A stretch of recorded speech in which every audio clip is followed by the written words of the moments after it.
Hello friends, welcome to my channel Retail Management Skill Classes by AKM। अगर आपको मेरी ये वीडियो पसंद आए तो प्लीज़ इसे लाइक करें, शेयर करें और मेरे चैनल को सब्सक्राइब करें। आज हम qualification pack retail sales associate के अंडर एक बहुत ही important national occupational standard study करने जा रहे हैं जिसका नाम है to help keep the store secure. तो स्टार्ट करने से पहले मैं आपको बता दूं कि हर जगह की सिक्योरिटी होना बहुत ज़रूरी है। जैसे कि हम देख रहे हैं कि किसी भी स्टोर में जो भी वहाँ का एम्प्लॉय है या जो भी कस्टमर वहाँ परचेजिंग के लिए जाता है उसको सिक्योर रखना भी स्टोर की एक ड्यूटी होती है। और वहाँ का एम्प्लॉय क्या काम कर रहा है उससे उसकी सिक्योरिटी रखना भी बहुत ज़रूरी होता है। यही नहीं, वहाँ पर रखा हुआ जो सामान है उसकी सिक्योरिटी होना भी बहुत ज़रूरी है। अदरवाइज़ क्या होगा कि या तो हम बिजनेस का लॉस करेंगे या हम एम्प्लॉयज़ का या हम प्रोडक्ट की वजह से हमें बिजनेस में लॉस देखना पड़ेगा। तो हम स्टार्ट करते हैं इस नेशनल ऑक्यूपेशनल स्टैंडर्ड को to help keep the store secure. तो इसमें डिफरेंट परफॉर्मेंस क्राइटेरिया हैं जिसको हम वन बाय वन डिस्कस करते हैं। परफॉर्मेंस क्राइटेरिया में सबसे पहला फर्स्ट क्राइटेरिया है take prompt and suitable action to reduce security risk as far as possible where it is within the limits of his/her responsibility and authority to do so. Second performance criteria है follow company policy and legal requirements when dealing with the security risk. PC third है recognize when security risks are beyond his/her authority and responsibility to sort out and report these risks promptly to the right person. PC fourth है use approved procedures and techniques for the protecting personal safety when security risk arise. PC fifth है follow company policies and procedures for maintaining security while working. PC sixth है follow company policies and procedure for making sure that security will be maintained when he or she goes on break and when he or she finishes work. So इस तरह से कुल मिलाकर six performance criterias इस NOS के under हैं to help the keep to the store secure में। So सबसे पहला हम परफॉर्मेंस क्राइटेरिया है take prompt and suitable action to reduce security risk as far as possible where it is within the limits of his her responsibility and authority to do so. जैसा हमें पता है कि retailers का जो business है वो बहुत ससेप्टेबल है क्राइम्स को लेके। तो अगर क्राइम होता है तो उसकी वजह से हमेशा ही लॉसेस रहते हैं। तो इसी तरह से रिटेलर के बिजनेस में भी किसी न किसी तरह का लॉस होने के चांसेस रहते हैं। जो मेजर लॉसेस हैं उनके बारे में हम यहाँ पे पढ़ेंगे। The major loss in business is due to shrinkage. Inventory shrinkage भी कहा जाता है, ये श्रिंकेज भी कहा जाता है, जिसकी वजह से रिटेल बिजनेस में लॉस होता है। तो इसके बारे में हम डिस्कस करते हैं। पर बिफोर डिस्कसिंग कि श्रिंकेज होती क्या है, इन्वेंट्री श्रिंकेज या श्रिंकेज होती क्या है, ये जनरली ये ऐसी टर्म है। श्रिंकेज मतलब सिकुड़ना, सिकुड़ना मतलब कम रह जाना, छोटा रह जाना। तो कहीं ना कहीं इसका अर्थ यहीं से पता चल रहा होगा कि रिटेल इन्वायरमेंट में ये यूज़ होने वाला वर्ड जो है उसका मतलब है unwanted reduction in the value of A retailer stock. जो रिटेलर का स्टॉक है उसमें अनवांटेड अनचाही कोई रिडक्शन, कमी आ जाती है तो उसको हम श्रिंकेज बोल देते हैं। तो श्रिंकेज मतलब कि आपने देखा होगा कि कोई चीज़ सिकुड़ती क्यों है, जब उसमें वाटर कंटेंट या कुछ अन्य सोर्सेज जो हैं वो कम हो जाते हैं तो वो सिकुड़ जाती है, छोटी हो जाती है। तो उसी तरह से यहाँ पर भी अनचाही कोई रिडक्शन हो जाती है रिटेलर के स्टॉक में, तो उसको हम इन्वेंट्री श्रिंकेज या श्रिंकेज कहते हैं।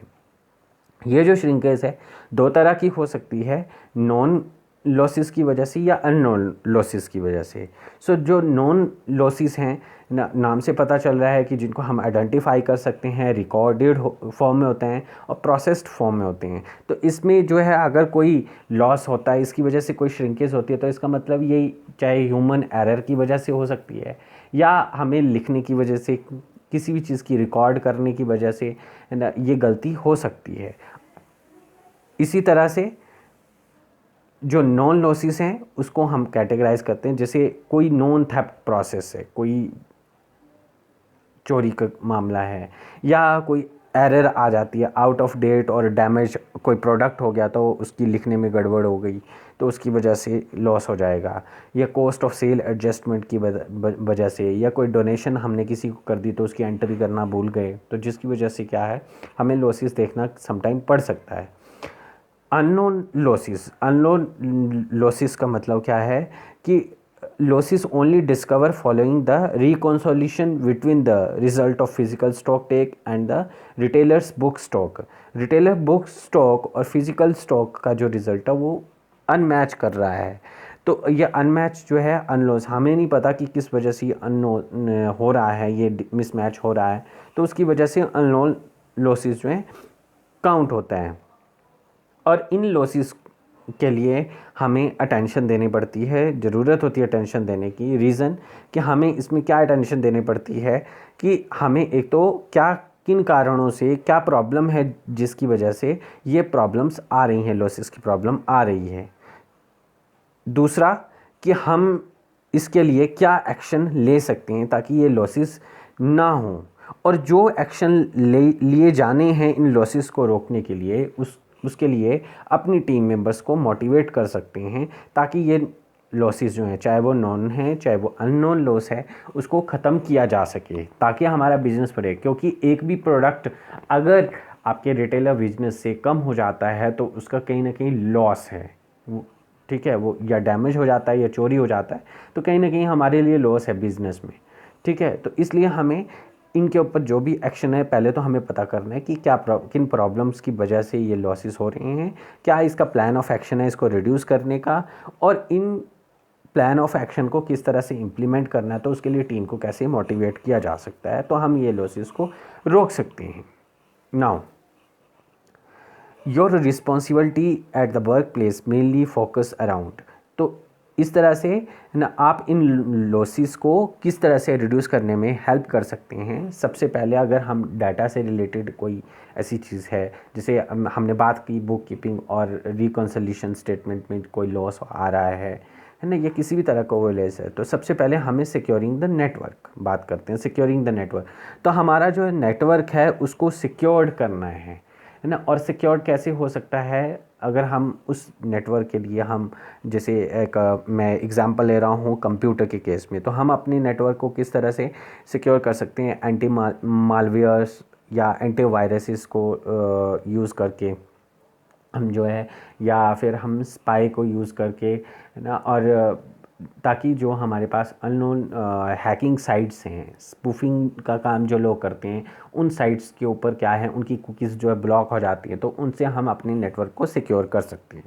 सेकंड आता है सिक्योरिंग द सिस्टम, अपने सिस्टम को सिक्योर करना। अपने सिस्टम को किस तरह से सिक्योर किया जा सकता है, अगर हम उसमें ऑथेंटिकेशन या लगा देते हैं, यानी बोलने का मतलब है उसमें यूज़र नेम और पासवर्ड से ही वो अगर आपका सिस्टम ऑन होता है ऑफ होता है, तो हम इस वजह से अपने सिस्टम को भी सिक्योर कर सकते हैं ताकि हमारे अंदर जो सिस्टम में डाटा स्टोर्ड है उसको कोई अल्टर ना कर सके, उसको कोई चोरी ना कर सके। Next is securing the data. Third is securing the data. Securing the data जो है एक अनेक अलग स्टेप है जिसमें हम क्या है, आपने डाटा इनक्रप्शन के बारे में सुना होगा। जैसे हम व्हाट्सएप मैसेजेस का यूज़ करते हैं है ना, तो वहाँ पे लिखता है कि your message is end to end encrypted. Means क्या है कि ये मैसेजेस जो नेटवर्क के थ्रू फ्लोट हो रहे हैं, ये सिर्फ आप दो लोग या जितने लोगों को आपने ये मैसेज भेजा है, ग्रुप में भेजा है, वही लोग ये देख रहे हैं और दूसरा कोई भी ये मैसेज नहीं देख सकता है।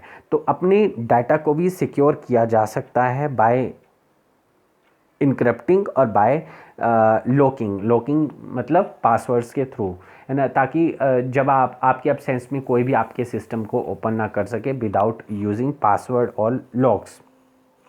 नाउ हम बात करते हैं आगे PC2 की। Follow company policies and legal requirement when dealing with the security risk. जब हम कंपनी की पॉलिसी और लीगल रिक्वायरमेंट की बात करते हैं तो सबसे पहले हमें तो ये अंडरस्टैंड करना पड़ता है कि एक रिटेल स्टोर में क्या क्या पॉसिबल रिस्क हो सकते हैं और ये किस वजह से आए हैं और इनको रिड्यूस कैसे किया जा सकता है। बट रिड्यूस करने से पहले हमें कहीं ना कहीं कंपनी की जो पॉलिसीज़ और प्रोसीजर हैं इन रिस्क को हैंडल करने के लिए, वो हमें जानकारी होना बहुत ज़रूरी है, अंडरस्टैंडिंग होना बहुत ज़रूरी है, ताकि हम इन रिस्क से हम बच सकें। ठीक है। देन नेक्स्ट हम ये बोलेंगे कि हम जब रिटेल सेक्टर को ज्वाइन करने जा रहे हैं तो कहीं ना कहीं हमें अवेयरनेस होनी चाहिए कि इस सेक्टर में कौन कौन से रिस्क जो हैं वो हो सकते हैं। तो हम इन रिस्क को अवॉइड करने के लिए किस तरह की कंपनी पॉलिसीज़ और लीगल रिक्वायरमेंट्स की हमें ज़रूरत पड़ेगी, उन चीज़ों के बारे में हमें नॉलेज होना बहुत ज़रूरी है। जो कॉमन थ्रेड्स हैं, अगर हम इनके पॉलिसीज़ और प्रोसीजर की बात कर रहे हैं, तो जो कॉमन थ्रेड्स जो एक रिटेल सेक्टर में देखने को मिलते हैं वो हैं, सबसे पहला है vandalism, then employ thefts, cash handling, break enter and steal, robbery, fraud and shoplifting.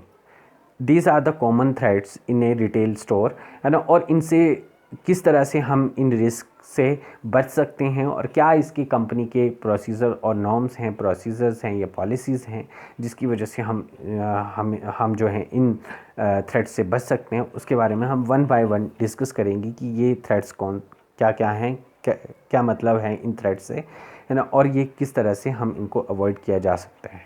Now will start with the first thread, that is vandalism. Vandalism का मतलब होता है any deliberate act that damage property. किसी भी property को damage करना, है ना, मन चाहे ही जहाँ मन किया उसको तोड़ फोड़ देना, अगर दूसरे वर्ड शब्दों में कहा है कि तोड़ फोड़ देना, है ना, तो उसको हम वेंडलिज्म कहते हैं। ठीक है। और जनरली जो वेंडलिज्म करते हैं लोग, या कस्टमर हो सकते हैं या पोटेंशियल बायर हो सकता है या कोई भी आउटसाइडर जो वायलेंस क्रिएट करते हैं, वो आपकी प्रॉपर्टी को तोड़ फोड़ सकते हैं। तो उनके जो मेन टारगेट होते हैं वो होती हैं स्टोर की लाइट्स होती हैं, या साइनेजेस होती हैं, या विंडो होती है, क्योंकि वहाँ पे क्या है, शीशे का या फाइबर का वर्क होता है, तो उनको तोड़ने का काम रखता है। सेकंड है ग्राफिटी ऑन बाल और अदर सरफेसी। ग्राफिटी क्या है, एक बहुत ही टेढ़ी मेढ़ी राइटिंग, जैसे कि आप चित्र में भी देख रहे हैं कि टेढ़ी मेढ़ी राइटिंग है ना, तो इसको हम ग्राफिटी बोलते हैं। तो किसी भी आउटलेट की दीवारों पे कोई ग्राफिटी कर जाता है, या शटर के ऊपर कुछ लिख जाता है, या किसी और सरफेस पे कुछ भी उल्टा सीधा डिज़ाइनिंग में उल्टा सीधा लिख जाता है, जो ये लिखावट होती है इसको हम ग्राफिटी कहते हैं। तो इसकी वजह से भी कहीं ना कहीं ये प्रॉपर्टी जो है भद्दी नज़र आना शुरू हो जाती है, तो इसको हम क्या कहते हैं, वेंडलिज्म कहते हैं। और सबसे महत्वपूर्ण बात यह है कि हर साल इसकी इतनी ज़्यादा रिपेयरिंग कॉस्ट है, क्योंकि ये वेंडलिज्म जो है कोई भी पर्सन करता है, जिसका मन करता है वो तोड़फोड़ करता है।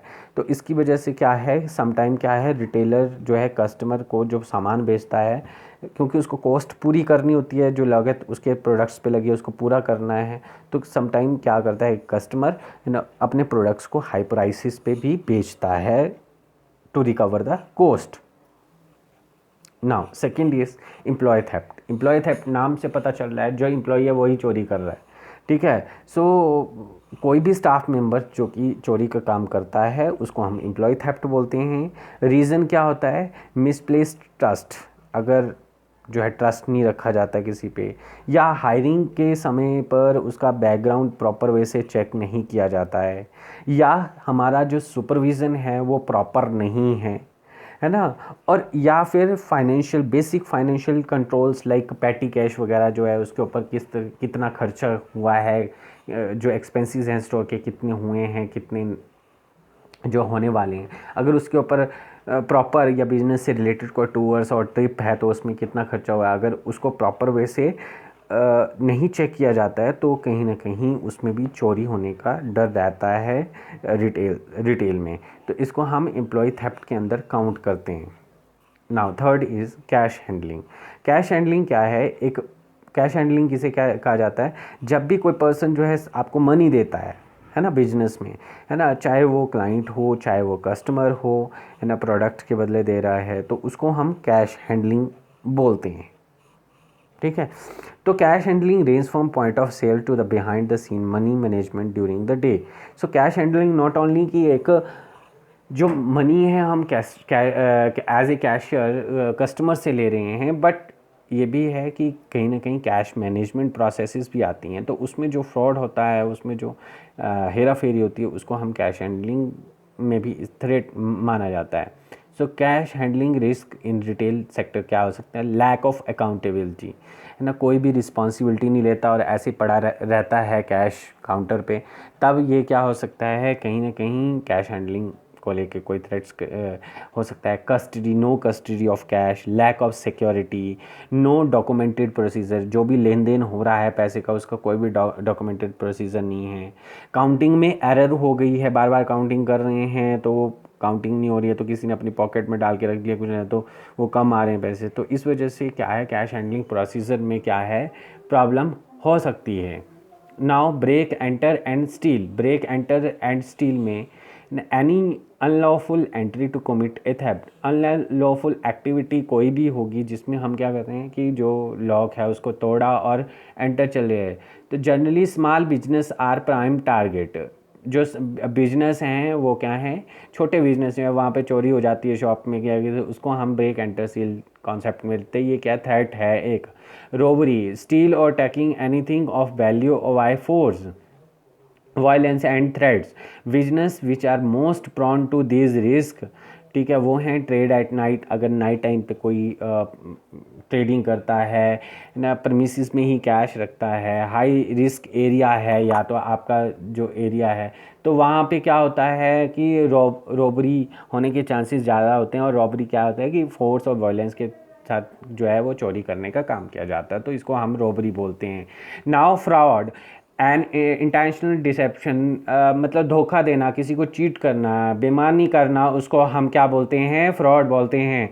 एंड ये किसके लिए किया जाता है? पर्सनल और फाइनेंशियल गेन के लिए किया जाता है। तो ये भी एक कस्टमर द्वारा हो सकता है, एम्प्लॉयज़ के द्वारा हो सकता है और सप्लाई के द्वारा हो सकता है। तो ये किस तरह के फ्रॉड्स हो सकते हैं? जैसे क्रेडिट कार्ड से रिलेटेड फ्रॉड। क्रेडिट कार्ड से रिलेटेड फ्रॉड क्या है कि क्रेडिट कार्ड जो है वो एक्सचेंज कर लिया या किसी तरह से क्रेडिट कार्ड जो है वो कर दिया। रिफंड फ्रॉड, रिफंड फ्रॉड में क्या है, पैसे वापस करने से पहले ही क्या हो गया कि रिफंड फ्रॉड हो गया। Then card skimming, card skimming क्या है कि कार्ड जो है हेरा फेरी बदली कर ली, उसको हम कार्ड स्कीमिंग में काउंट करते हैं। And now PC third, recognize when security risks are beyond his her authority and responsibility to sort out and report these risks promptly to the right person. As a CSA, if you find that the risks are beyond authority and responsibility to solve, then inform your manager or supervisor or authority in charge. जब भी किसी तरह का कोई security risk आता है और आप उसको हैंडल करने में सक्षम नहीं हैं, तो अपने सुपरवाइज़र, मैनेजर या जो भी कंसर्न अथॉरिटी है उसको, इंचार्ज को, ये आपकी रिस्पॉन्सिबिलिटी बताना बहुत ज़रूरी है। अदरवाइज़ लॉस होगा तो क्या होगा? स्टोर का लॉस होगा और बिजनेस में भी लॉस ऑटोमेटिकली होगा। Now PC4, use approved procedure and techniques for protecting personal safety when security risk arise. सो ये क्या कह रहा है कि प्रोसीजर, जो अप्रूव्ड प्रोसीजर्स हैं, जो टेक्निक हैं, जब भी पर्सनल सेफ्टी की बात आती है, कोई सिक्योरिटी रिस्क आती है, तो उसको फॉलो करना है। सो कुछ कॉमन गाइडलाइंस हैं इसके लिए, सिक्योरिटी के लिए, है ना, वो हैं कहीं ना कहीं जो भी हज़ार्ड्स और सेफ्टी नॉर्म्स हैं उसके लिए स्टाफ की ट्रेनिंग करनी चाहिए, उसको सिखाना चाहिए। अपने सुपरवाइज़र को बोलो, दूसरे नंबर पे अपने सुपरवाइज़र को बोलो कि जब वो कोई काम कर रहे हैं तो उसको ध्यान से देखें कि वो अपनी जॉब को सही तरीके से सेफ़ वे में कर रहा है या नहीं कर रहा है, ठीक है। अगर कोई रिस्क लगता है, आपको किसी की हेल्प की ज़रूरत पड़ती है, तो दूसरों से हेल्प लें। Always follow approved safety rules ना, सेफ्टी रूल्स जो बनी हुई हैं, गाइडलाइंस हैं, चाहे वो कोई प्रोडक्ट है उसको यूज़ करने का तरीका है या कोई सेफ्टी रूल्स हैं वहाँ स्टोर में रहने से रिलेटेड, कोई पर्सनल प्रोटेक्टिव इक्विपमेंट की बात कर रहे हैं जो अप्रूव्ड किए हुए हैं, तो उनको पहनना है, उनका यूज़ करना है, ताकि आप जो हैं वो सिक्योरिटी रिस्क से बच सकें। Report all injury to concern, जो भी कंसर्न अथॉरिटी है उसे जो है रिपोर्ट करनी है टाइम टू टाइम, ठीक है। और अगर आपको कोई भी ऐसा लगता है यहाँ से सेफ्टी से रिलेटेड कोई इशू क्रिएट हो सकता है, तो अपने सुपरवाइज़र, मैनेजर और कंसर्न्ड अथॉरिटी को हमेशा इन्फॉर्म करना है, ताकि आप सिक्योरिटी रिस्क को रिड्यूस कर सकें अप्रूव्ड प्रोसीजर्स और पॉलिसीज़ को यूज़ करते हुए, और आप कस्टमर को खोने से बच सकें, ठीक है, और एम्प्लॉयज़ को ऑल्सो खोने से बच सकें। नहीं तो क्या है, जहाँ पे सेफ्टी कंसर्न रहेगा वहाँ कहीं ना कहीं क्या है, बिजनेस लॉसेस होने के चांसेस रहते हैं। Now performance criteria 5, follow company policies and procedure for maintaining security while working. जब भी आप कोई काम कर रहे हैं तो कंपनी के जो पॉलिसीज़ और प्रोसीजर हैं उनको फॉलो करें। सो अगर हम हैंडलिंग वेंडलिज़म की बात करेंगे, है ना, तो वेंडलिज़म तोड़ फोड़, है ना, तो हमें क्या करना है, जहाँ पे पेडेस्ट्रियन ट्रैफिक या बहुत ज़्यादा ट्रैफिक रहता है ना, वो स्टोर में हमें वेल लिट अप करना है। वेल लिट अप मतलब प्रॉपर वे से रोशनी होनी चाहिए, ताकि जब भी हम कभी इन स्टोर्स में कोई तोड़फोड़ करता है, ग्राफिटी करता है, किसी भी तरह का कोई नुकसान पहुंचाने का काम करता है, तो कहीं ना कहीं वो पकड़ा जाए। सीसीटीवी कैमरास का यूज़, क्लोज सर्किट कैमरा का यूज़ करना है ना। विंडोज़ में टफन्ड ग्लास का यूज़ करना है, ताकि वो दिखाई दे अगर कोई वहाँ पे कुछ लिखता है। ओपन स्टाइल ग्रिल्स का यूज़ करना है, ठीक है, अगर ग्राफिटी को रिड्यूस करना है, क्योंकि ग्रिल्स के ऊपर नहीं लिखा जाएगा, ठीक है। Reduce the opportunity for vandals to access the property by any suitable means, ठीक है। सो कभी भी कोई वेंडल्स जो वेंडलिज़म का काम करता है, अगर वो नुकसान पहुंचाने का काम करता है, कहीं से भी लगता है, तो उसको रिड्यूस करो, उस स्कोप को ख़त्म करने की कोशिश करो, ताकि वेंडलिज़म ना हो सके। नाउ मैनेजिंग एम्प्लॉय थेफ्ट जो है उसको कैसे रोका जा सकता है। पहले तो अपनी एम्प्लॉयज़ को एजुकेट करो अपने स्टोर की पॉलिसीज़ और प्रोसीजर्स जो थेफ्ट से रिलेटेड हैं उनके बारे में, ठीक है। अगर आपको कभी कोई एम्प्लॉय ऐसा लगता है, सस्पेक्टेड लगता है, तो अपने जो भी एक्सपेंसेस हैं उनको कम करो। पर्सनल बिलोंगिंग्स के केस में उनको बोलो कि ये ना लेकर आएँ, उसकी एंट्री रिस्ट्रिक्ट कर दो, ठीक है। अपने को वर्कर्स को इन्फॉर्म करो या एजुकेट करो कि मुझे ये ससेप्टिबल टू थेफ्ट लग रहा है ये पर्सन, ठीक है। अरेंज करो लेक्चर्स इस टॉपिक पे, सो दैट कि आप एम्प्लॉय थेफ्ट को रोक सकें। इसके अलावा हायरिंग प्रोसेस जो है वो स्ट्रिक्ट करो, रेफरेंस बेस चेक करो उसका, ताकि हमारे पास सही एम्प्लॉय जो है वो काम करने आए और ये थेफ्ट को रोका जा सके। नाउ कैश हैंडलिंग के प्रोसीजर में जहाँ पर भी कैश काउंट हो रहा हो, तो वहाँ पर कस्टमर ना हो, है ना, या कोई आसपास गुजरने वाला बंदा ना हो, जिसकी वजह से क्या है, कैश हैंडलिंग में कोई डिस्टरबेंस और वो नज़र रखे। प्रेफरेबली ये माना जाता है कि एक सिक्योर रूम होना चाहिए कैश हैंडलिंग के लिए, ठीक है। जहाँ पे कैश काउंट हो रहा है वहाँ पे 2 से ज़्यादा जो अथॉराइज्ड पर्सन हैं वही हों, और वो जो हैं कैश काउंट करने के बाद बैंक्स में डिपॉजिट करें। देन जब आप कोई कस्टमर जो है स्टाफ को सर्व कर रहा है, ड्यूटीज़ दे रहा है, तो उसको दूसरे काम के लिए ना लगाएं। जो काउंटर पे, कैशियर काउंटर पे स्टाफ बैठा हुआ है, उसको दूसरे काउंटर पर नहीं लगाना है साइमल्टेनियसली। अदरवाइज़ क्या, वो काउंटर खुला रह सकता है और जो एक कस्टमर है ना, वो क्या है, कैश में गड़बड़ कर सकता है, ठीक है। Leave the empty cash register drawer when store is close. तो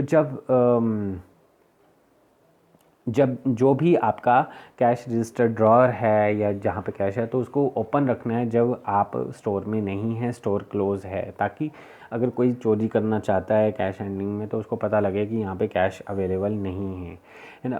जहाँ पे बहुत ही बिज़ी स्टोर है, मतलब जहाँ पे कस्टमर बहुत ज़्यादा आता है, तो दिन में मल्टीपल टाइम में कैश डिपॉज़िट होना चाहिए।